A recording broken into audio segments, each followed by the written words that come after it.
Hi, I'm Marshall. I'm the owner of Going Gear, and this is the extended review of the Klarus ST30 flashlight.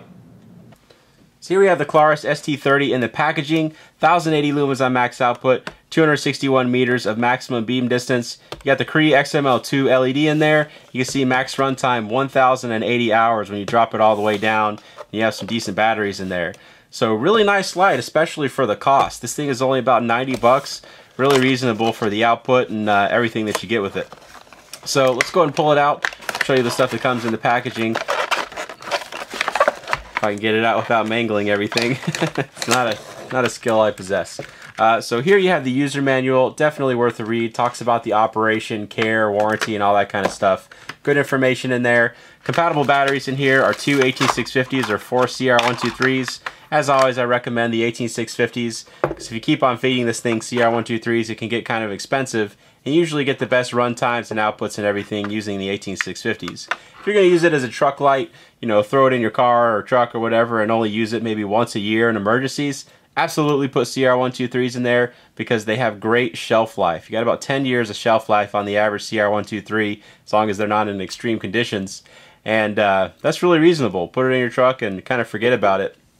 But if you're going to be using it on a regular basis, 18650 rechargeable lithium-ion batteries, really the way to go. So the other stuff that you have in here, you have a spare O-ring, a lanyard if you happen to want that.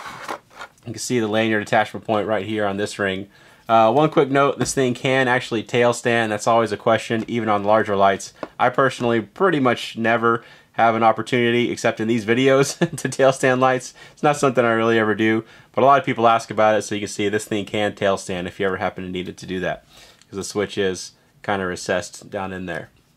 So two switches on this thing, switch on the back, switch on the side. There you can see the head, Cree XML2 LED down in there, smooth reflector. I don't know how well the LED is showing up, but that's an XML2 down in there. Stainless steel bezel on there, so it helps protect you from impacts if you happen to drop it.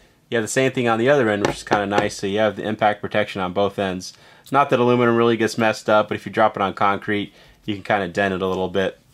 Not that it'll really affect the operation of the light unless you're chucking it off of a 10-story building. So again, two switches, one on each side, or one on the end, one on the side. I'll show you the operation here better in just a second, as soon as we throw a couple 18650s in there. So I've got a couple of the EagleTac 3100 milliamp hour 18650s. I always recommend the EagleTacs, really high quality. 3100s or 3400s, either one, really good batteries. They're using Panasonic cells in them, which are great quality. Alright, let's put this back on there, and let's talk about the operation. So you have this rear switch which you lightly press and it gives you momentary. You click it all the way for constant on. If you have that rear switch clicked, then you can just use the side switch if you want. So the side switch, if you tap it, you see it turns the light back off.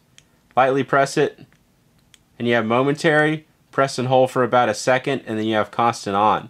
And then you can just tap it, turn it back off, and then once we have it on, if you do press and hold, it'll cycle through your different outputs. When you see the new output come on, you just let go. So you see that super low output down in there, that's where you're getting your 1080 lumens of battery life, which is pretty crazy. You know, and this is perfect for up close kind of stuff. So I mean, if you're doing, you know, low light kind of stuff, looking around inside your pack or tent or vehicle or something like that, it's a perfect amount of light.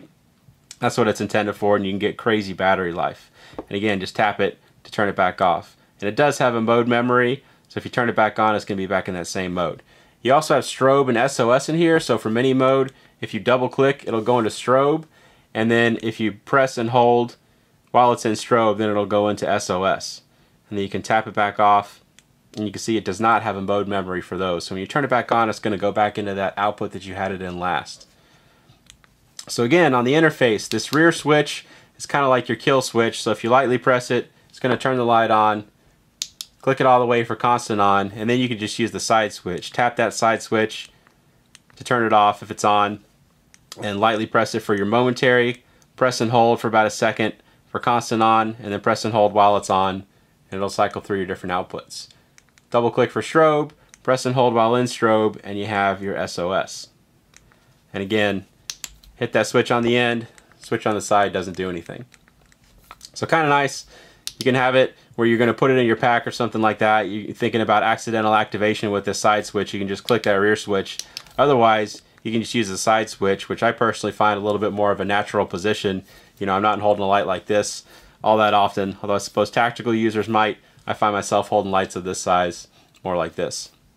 So pretty cool interface on this. Nice output, nice beam distance, relatively lightweight, and again, a really reasonable price. These things run about 90 bucks, which is pretty great for a light like this.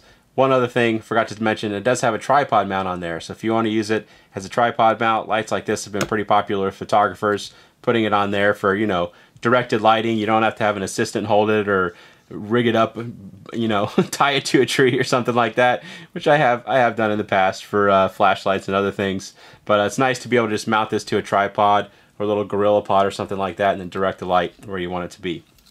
All right, so that tells you everything about the light, the interface and everything. We're going to go ahead and take the ST30 outside, and we'll show you how it does outside. Okay, we're outside with the Klarus ST30. We're going to compare it to the big 40 mag light that I always use, because pretty much everybody's familiar with how one of these things performs.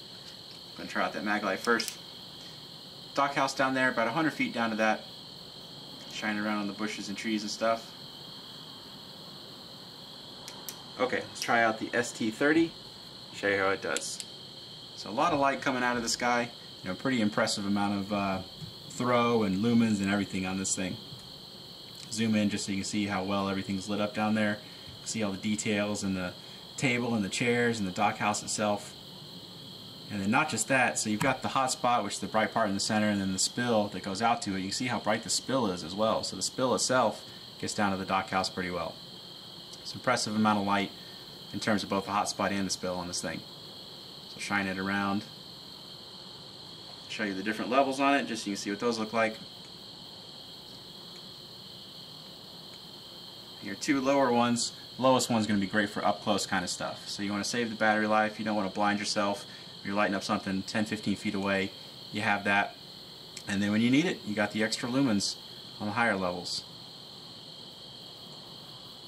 Okay, let's try out this thing with a longer distance to show you how it does. Okay, so we have some longer distance to work with on the Klarus ST30. Let's go ahead and try it out and show you what it can do. So really concentrated beam on this, impressive amount of throw. We'll zoom in and show you those targets a little bit better. Same ones I use for the long distance videos out at the farm.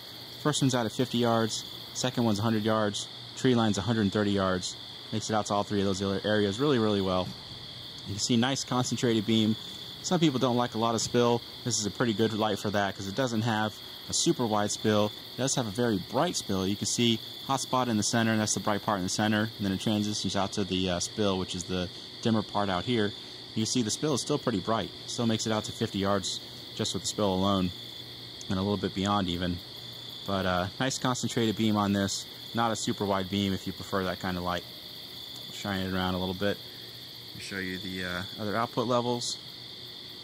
That's obviously the highest output first, and then you got that super low for when you need it for up close kind of stuff. You can tilt the camera forward just to show you, stuff 6-7 feet away still lights all that up really, really well. Even that boat out there at about 20 feet away, you can see it pretty well, just a low output. So it definitely has its use. Shine that around a little bit more just so you can see different colors and distances and stuff. Okay, so there you go. That is the Klarus ST30. If you like it, you can buy it from us at goinggear.com. Any questions or comments, you can reach me in the comments or any of my guys at goinggear.com. And if you like the video, please subscribe. We put out a ton of gear and flashlight videos. Thanks for watching.